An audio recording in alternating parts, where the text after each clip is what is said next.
By August 11, 1877, the day after the Battle of Big Hole, the Nez Percé had been running and fighting the U.S. Army for 7 weeks. The first engagement was the Battle of Whitebird Canyon on June 17th. There were smaller fights in early July, and then came the Battle of Clearwater on July 11th and 12th. After that tough loss, the Nez Percé went on the run.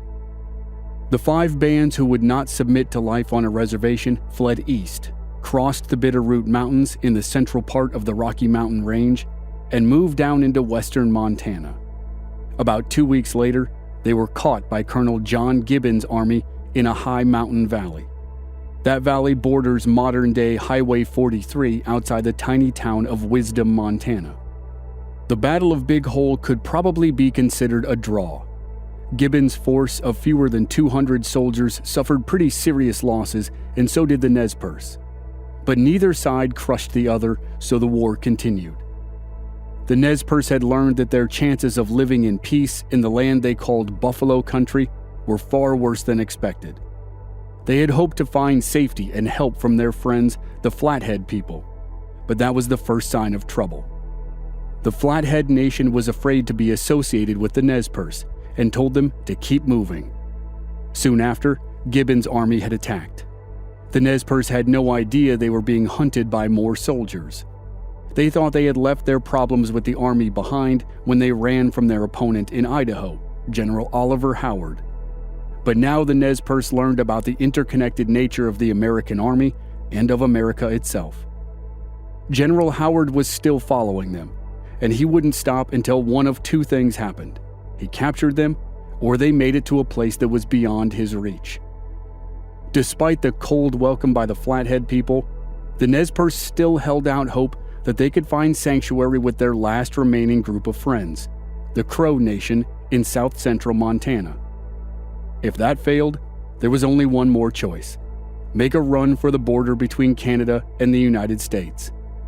The Nez Percé called the border the Medicine Line. After the Battle of the Little Bighorn 14 months earlier, Sitting Bull led his people to Canada to stay out of reach of the U.S. Army. If it came to it, the Nez Percé would run north to join Sitting Bull. But that decision was still about a month away. Right now, in the second week of August, the Nez Percé still needed to cross another mountain range on their way to the Crow Nation. As they marched, the war entered a new phase. The Nez Percé now assumed everyone was against them. They would no longer be hesitant. They would no longer be peaceful. For the next month, attacks on white settlers and clashes with the army would be frequent and bloody. The Nez Percé War would turn into a genuine running fight.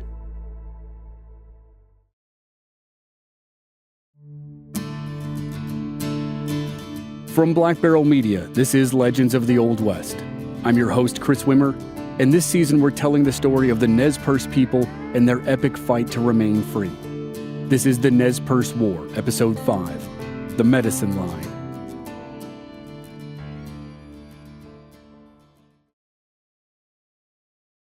After the Battle of Big Hole on August 9th, the Nez Percé lost faith in the leader of one of the 5 bands. He was a respected warrior named Looking Glass, but he had been too confident that the group of 750 people were out of danger. He, like many others, believed that they were largely free from the U.S. Army. When the party had reached Big Hole, a few people urged him to send riders back up the trail to make sure they weren't being followed, but he refused. 2 days later, they were attacked by Colonel Gibbon's army. So, Looking Glass was out as leader of the march, and a man named Lean Elk was in. 5 weeks earlier, as the battles unfolded in the Nez Percé homeland, Lean Elk was completing this exact same trek. He had been hunting buffalo in Montana and had returned to Nez Percé territory just in time to hear about the conflict and learn about the decision to flee to the east. At that time, Looking Glass was the established leader for the march. But now, the Nez Percé turned to the man who had the most recent knowledge of the area. For the next 10 days, they moved south through a series of valleys and crossed a range of small mountains. And those 10 days were full of hostility. The Nez Percé crossed into another valley that was dotted with small ranches. Most of the ranchers had heard of the oncoming Nez Percé column and fled to the nearest town, Bannack. Bannack is now one of the best preserved ghost towns in the West.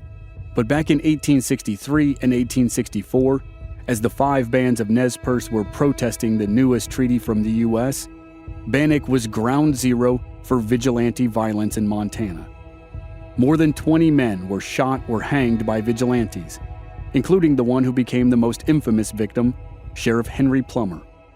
It was now 13 years after Plummer was hanged, and the Nez Percé were going to leave their mark on the area. They now viewed all white settlers as enemies, and they killed 5 ranchers who did not flee to Bannack. They killed 5 teamsters who were driving wagons of supplies to nearby Salmon City. And they found more hostility from the tribes in the area. A local band of Shoshone refused to help. Other bands of Shoshone and the Bannack tribe volunteered as scouts for the army in an effort to track and stop the Nez Percé. Still others were ready to fight the Nez Percé, if need be. As the column marched south through the corridor of valleys between mountain ranges, the urgency to make it to Buffalo Country grew. About a week after the Battle of Big Hole, the Nez Percé made it to the southern end of the mountain corridor and turned east into a wide-open prairie.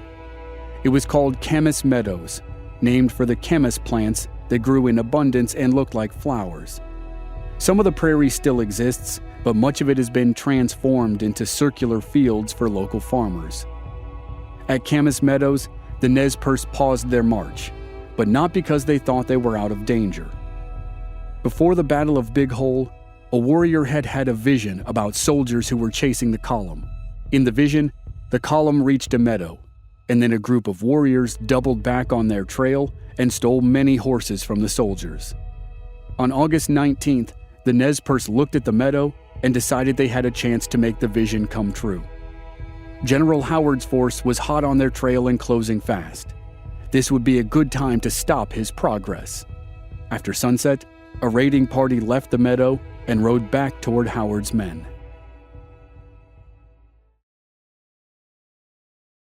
Despite a slow start, General Howard's column made good progress and picked up its pace as it grew closer to the Nez Percé. Howard's men had started up Low Trail into the Bitterroot Mountains a full 2 weeks after the Nez Percé. But with fewer people and animals, they moved at least as fast or faster than the Nez Percé. 3 days before the Battle of Big Hole, Howard was still 100 miles away, but a courier had reached him with Gibbon's plan of attack. Howard's cavalry rushed forward, and he instructed his infantrymen to follow as fast as they could. On August 11th, 2 days after the main part of the battle, Howard and his cavalry arrived at Big Hole to help Gibbon's force. Gibbon's men were generally in good spirits, despite their losses, but with a number of dead and wounded, they were no longer an effective fighting force. Gibbon gave his 50 uninjured men to Howard and then started the journey to the town of Deer Lodge with his wounded. That was August 13th, the day before the Nez Percé started attacking ranches farther south. Howard was still 3 days behind, but he was moving fast. The next day, Howard arrived at Bannack to cheers from the locals. He learned of the attacks on the ranches, and he was told that the Nez Percé were trying to reach the Crow Nation. That was at least 250 miles to the east and would require more hard traveling. Howard thought about cutting through the mountains on the other side of Bannack to try to intercept the Nez Percé along their presumed line of march, but he was forced to scratch that plan. Instead, he resumed his direct pursuit. Over the next 4 days, he closed the gap. By August 19th, when the Nez Percé paused at Camas Meadows, Howard was less than a day behind. He was close enough to see dust clouds in the distance from the Nez Percé column. But he obviously didn't know that the Nez Percé had sent a raiding party back to strike him. Overnight on the 19th, while Howard's men rested, the raiding party rode toward them. Before dawn on the 20th, the Nez Percé crept up close to Howard's camp. The warriors fired blindly into the camp and scared the hell out of the soldiers and civilians. In the darkness, Howard's men ran and fired in all directions. The warriors hurried to the animals that had been turned out to graze. They gathered the animals and herded them away from the camp. The soldiers rallied and chased the warriors.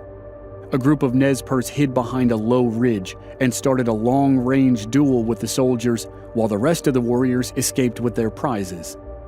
The warriors kept the soldiers from following and eventually crept away to rejoin the raiding party. Even though the soldiers had been caught off guard, they had taken a precaution that had saved them.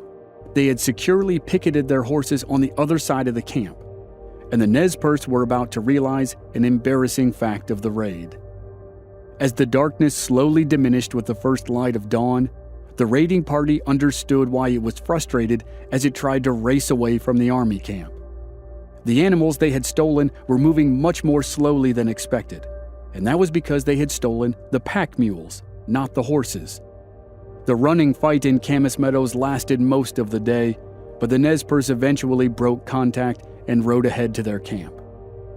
Several soldiers were wounded in the attack, and 2 eventually died from their injuries. After the surprise attack, Howard fortified his men in their camp and prepared for another assault, one that never happened. The Nez Percé resumed their march, and it would be nearly a month before Howard came in contact with them again.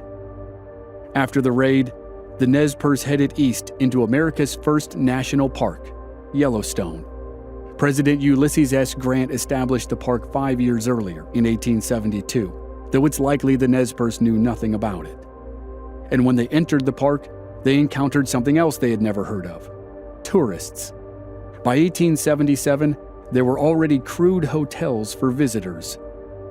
The Nez Percé continued to hold the position that all white settlers or travelers were their enemies, and they terrorized the people they found in the park.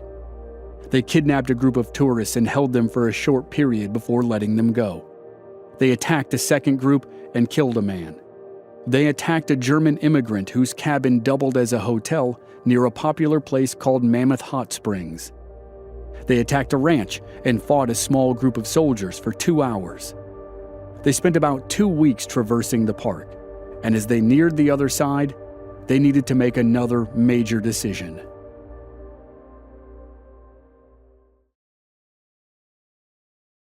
At the time the Nez Percé entered the park, there would have been 3 options for how to proceed. But their route through the park suggests they crossed one off the list pretty quickly. That option would have taken them on a northern trail toward Canada. Instead, they continued east across the park, which left the other 2 options. They could take a southern trail toward the Crow Nation or an eastern trail toward the Absaroka Mountains. Their first choice overall would have been to take the southern trail toward the Crows.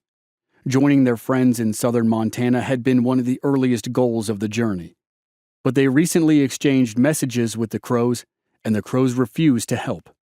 So that left only one option: the eastern trail. But that meant they would have to endure another brutal trip over tall mountains that had year-round snowfall. And it was late August, which meant winter was fast approaching. Despite the hardship, the Nez Percé chose the eastern trail and headed across the park toward the mountains. They avoided the easiest routes through the mountains because they would have run into gold miners who would have alerted the military. The Nez Percé were now far ahead of Howard's column, even with their meandering path through Yellowstone Park, and they didn't want to give away their position. So they took the more difficult trails, which should have provided the army a chance to intercept them on the other side, but that was easier said than done. Part of the reason Howard's force was so far behind was that it stopped near a small lake outside the park to rest and buy supplies. General Howard rode up to Virginia City and bought a ton of supplies for his men. They needed to prepare for winter as well, and he bought horses, mules, coats, socks, and a myriad of other things. And while he was there, he used the telegraph to communicate with his superiors. He noted that if the Nez Percé continued their course, they would deliver themselves straight into the territories of other commanders whose men hadn't been riding and fighting for weeks. Colonel Nelson Miles with the 5th Infantry and Colonel Samuel Sturgis with the 7th Cavalry were on the plains of Montana. Miles and Sturgis were better positioned to cut them off, and Howard gently suggested that maybe the other commanders should take over. Commanding General of the Army, William Tecumseh Sherman, shut down the idea of Howard quitting. He ordered Howard to, quote, pursue the Nez Percé to the death. So, Howard and his men continued to follow the Nez Percé through Yellowstone Park. But Sherman also activated 2 other units, the 7th Cavalry under Colonel Sturgis and the 5th Cavalry under Colonel Wesley Merritt. Sherman was trying to organize a trap. Army commanders thought the Nez Percé would take one of 3 routes when they exited the mountains. To keep it simple, one route followed a river to the north, one followed a river to the south, and one followed a river to the deeper south. That last option was the least likely. It would have taken them to the Wind River, but General Sherman wanted it covered anyway. He sent Colonel Merritt and 700 men of the 5th Cavalry north from Wyoming to block that route. Then he ordered Colonel Sturgis and 300 men of the 7th Cavalry to block the other 2 routes. With Howard's force behind the Nez Percé, Sturgis's force watching both trails in front of the Nez Percé, and Merritt's force blocking the only other escape route, the Nez Percé War should have ended in the second week of September 1877. But it didn't. Plans were easy to make, but harder to implement, as Colonel Sturgis was about to realize, and probably not for the first time. On September 5th, the same day the Nez Percé started up the western side of the mountains, Sturgis set up his position on the eastern side. He established a base camp near a small mountain that allowed him to watch both river valleys that were the only 2 choices for the Nez Percé. He was in the perfect position. In theory, all he had to do was wait. But sometimes waiting is the most difficult part of the plan.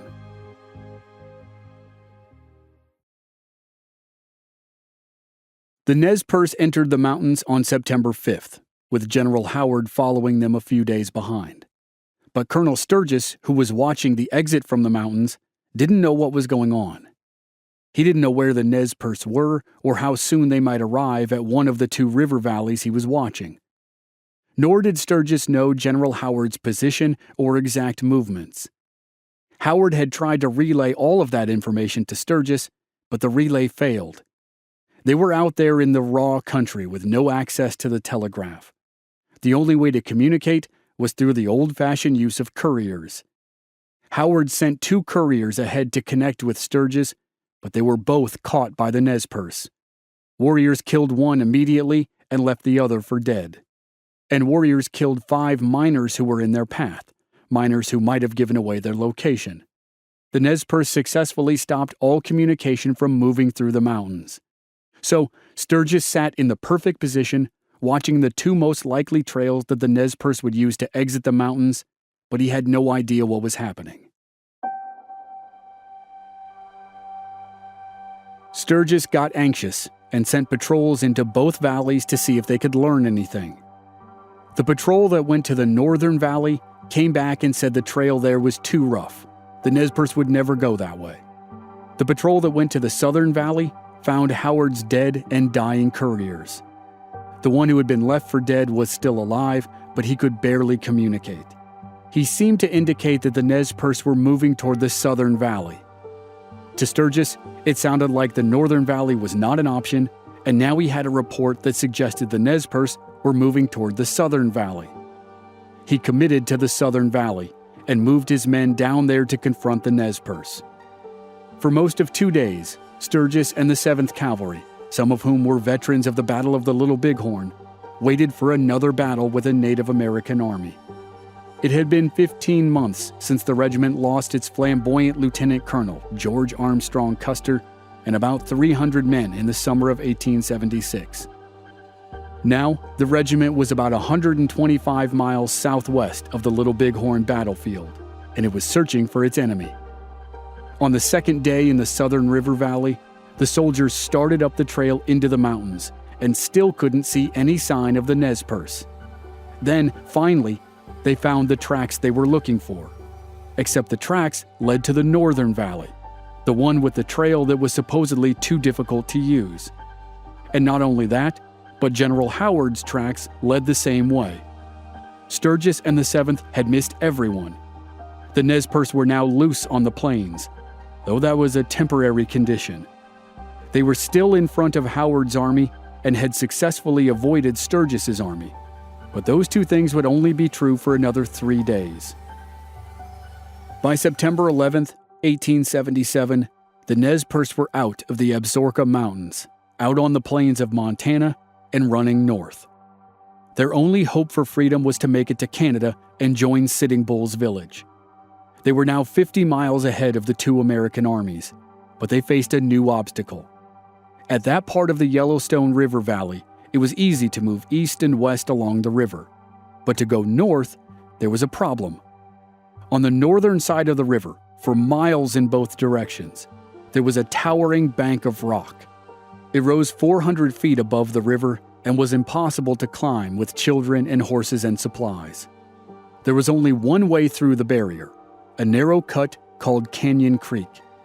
The Nez Percé knew it well from their trips to hunt buffalo with the Crow. That spot was just west of the present-day city of Billings, Montana. In 1877, Billings didn't exist yet. It wouldn't spring up until the railroad arrived in 1882. But the village of Colson did exist. It was on the eastern edge of where Billings now stands. As the main body of Nez Percé headed toward the canyon, raiding parties attacked Colson. And then they would all have to reckon with the 3 American armies on their trail.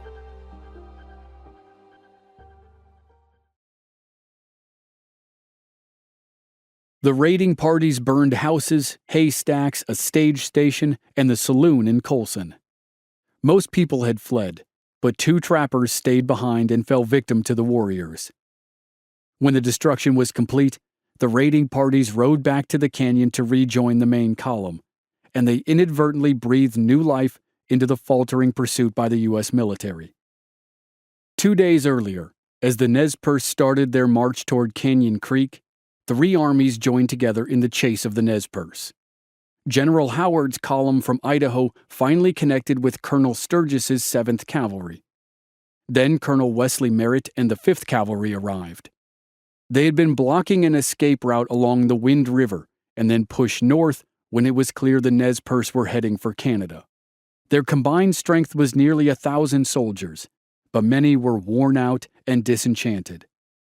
Howard's men were in the worst shape. They had been traveling and fighting for 2 months. Sturgis and the 7th Cavalry had been in the field for a month trying to locate or intercept the Nez Percé. They were tired, but not as much as Howard's men. Merritt's men were the newest to join the pursuit, so they were in the best condition. Sturgis was eager to make up for the embarrassment of losing the Nez Percé a few days earlier, and he put forth a plan.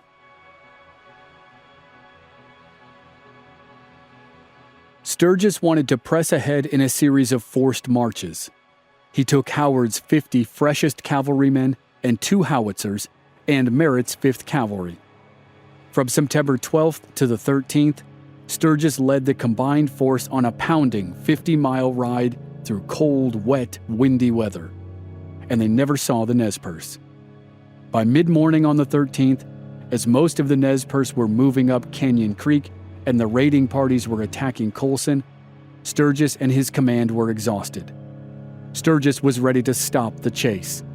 But then his scouts spotted the raiding parties far ahead as they returned to the main body of Nez Percé. The soldiers hurried forward and saw the Nez Percé moving into the canyon. With renewed vigor, Sturgis ordered a 2-pronged attack. Colonel Merritt would lead a squad straight ahead in a direct assault on the rear of the Nez Percé column. Captain Frederick Benteen would take a squad and ride in a wide loop around Merritt's assault and attack the mouth of the canyon. The 2 squads raced into action, and Merritt's men came in contact first. Warriors spotted the army and doubled back to act as a rear guard. As they galloped toward the soldiers, the scene turned into a reenactment of Reno's charge at the Little Bighorn 15 months earlier. It looked like 2 armies of mounted fighters would slam into each other in a fierce battle. But then, like Major Marcus Reno, Merritt ordered his men to dismount and march forward on foot while they fired at the warriors. As a result, the soldiers never came within 500 yards of the Nez Percé rear guard and were never a threat. Meanwhile, Benteen's squad made it to the mouth of the canyon and engaged in a heavy firefight. The warriors had established protected firing positions in the canyon, and they held off Benteen's squad. While warriors fought on two fronts, the entire Nez Percé column made it through the canyon and up onto the plateau on the other side. They were now 400 feet above the soldiers and completely out of reach. The warriors retreated into the canyon and covered their trail as they slowly disengaged from the fight. Army commanders considered following the column through the canyon, but wisely decided against it. It would have been a disaster. The Nez Percé cut down trees and pushed boulders onto the trail to block the path. The narrow, rocky gorge would have been a death trap for the soldiers. Another phase of the war was done, and there would be more hard decisions ahead for both the Army and the Nez Percé. The Nez Percé had traveled 1,300 miles, but they still had 200 to go before they reached Canada and freedom. They had avoided or rebuffed 3 American armies, but they didn't know that there was a 4th still ahead of them. The U.S. Army had been bested again, but it was about to bring Colonel Nelson Miles and a new army into the fight for what would be the final showdown.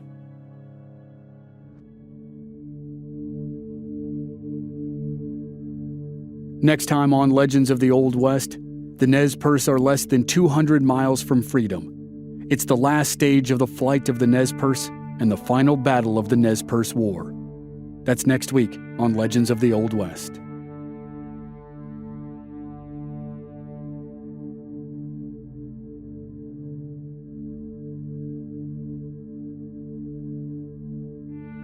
And members of our Black Barrel Plus program don't have to wait week to week to receive new episodes. They receive the entire season to binge all at once with no commercials, and they also receive exclusive bonus episodes. Sign up now through the link in the show notes or on our website, blackbarrelmedia.com. Memberships begin at just $5 per month. Original music by Rob Valier. I'm your writer, host, and producer, Chris Wimmer. If you enjoyed the show, please give us a rating and review on Apple Podcasts or wherever you're listening. Check out our website, blackbarrelmedia.com, for more details, and join us on social media. We're at Old West Podcast on Facebook, Instagram, and Twitter. And all our episodes are available on YouTube. Just search for Legends of the Old West Podcast. Thanks for listening.